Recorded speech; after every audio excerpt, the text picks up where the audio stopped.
Hello everyone, কেমন আছো? আমি সামিয়াল বলছিলাম ভিআরসি স্টাডি অ্যাব্রড লিমিটেড এবং ভিআরসি স্টাডি অ্যাব্রড প্রাইভেট লিমিটেড থেকে।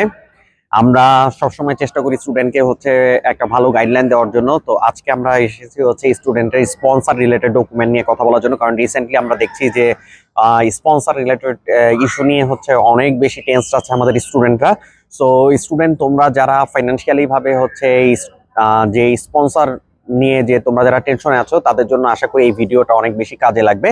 সো স্পন্সর নিয়ে তোমাদের আমরা যেটা বলবো যে তোমরা যখন ফাইন্যান্সিয়াল স্পন্সর দেখাচ্ছ, তোমরা শুধুমাত্র এফডিআর বা ফিক্সড ডিপোজিটটাই শুধুমাত্র দেখালে হবে না। যে তোমরা যে 40 লাখ বা 50 লাখ টাকা দেখাচ্ছ, এটার সাথে পাশাপাশি তোমাদেরকে অবশ্যই তোমার স্পন্সরের ক্যাপাবিলিটি দেখানোর জন্য তাকে আলাদাভাবে তার বিজনেস অ্যাকাউন্ট অথবা সে যদি জব হয় তার সেভিংস অ্যাকাউন্টটাও কিন্তু পাশাপাশি দেখাতে হবে। সো মেক শিওর থাকবা এইটাও কিন্তু পাশাপাশি তোমাকে এখন কিন্তু সাবমিট করতে হবে। শুধুমাত্র অনলি ব্যাংকে তোমাদের 40 লাখ টাকা এফডিআর আছে বা সেভিংসে আছে, শুধুমাত্র ওই সাপোর্টটাই দেখালে কিন্তু এখন কিন্তু এনাফ হচ্ছে না।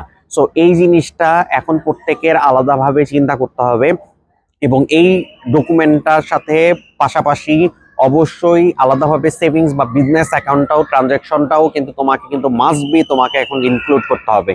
সো এই জিনিসগুলি অবশ্যই রেডি রাখবা যখন তোমরা অস্ট্রেলিয়ার ব্যাপারে চিন্তা করছো।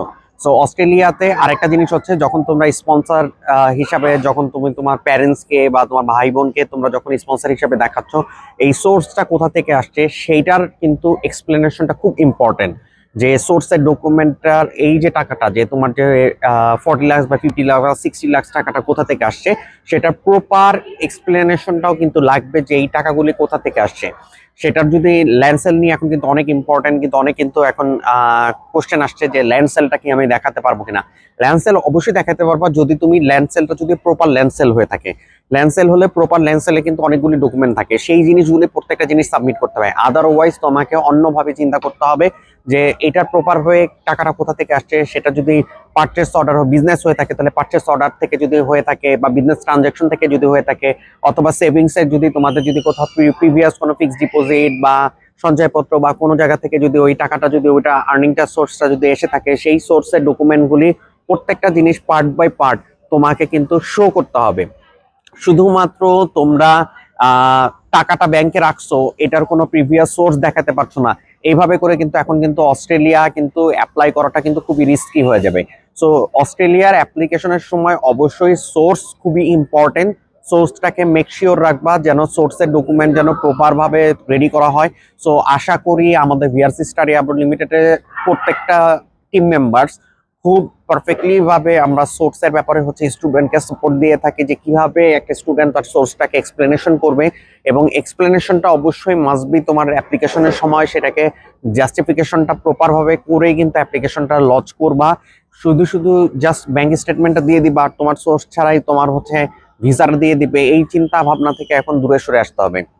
এইসব অনেক ভুলভাল কাজ কিন্তু পাস্টে অনেকে করছে বলে কিন্তু এখন কিন্তু একটু টাফ হয়ে গেছে। কিন্তু এই জিনিসগুলি এখনো কোনো ব্যাপার না। ভিসা হওয়াটা টোটালি নির্ভর করতেছে প্রপার ভাবে একটা সুন্দরভাবে একটা ভিসা সাবমিশন করা, এবং ভিসা সাবমিশনের সময় অবশ্যই proper explanation important. Proper explanation করে যদি তুমি তোমার ভিসাটাকে সাবমিট করতে পারো, তাহলে অবশ্যই তুমি অস্ট্রেলিয়াতে কিন্তু আসতে পারবে। এই যে সুন্দর যে অস্ট্রেলিয়াটা, এই অস্ট্রেলিয়াটা কিন্তু তোমার জন্যই কিন্তু ওয়েট করতেছে, যদি তুমি প্রপার ভাবে ভিসা সাবমিট করতে পারো। আর আমাদের টিম তোমার জন্য সব সময় হেল্প করবে, তোমাদেরকে অবশ্যই সাপোর্ট দিবে A to Z। সো আশা করি আমাদের নেক্সট ভিডিওটা আমরা আবার চেষ্টা করব আরো এক্সপ্লেনেশন নিয়ে তোমাদেরকে সাহায্য করব, আমরা আরো ইনফরমেশন দিব যাতে তোমরা হেল্পফুল হয় তোমাদের এই গাইডলাইনগুলি। Thank you so much.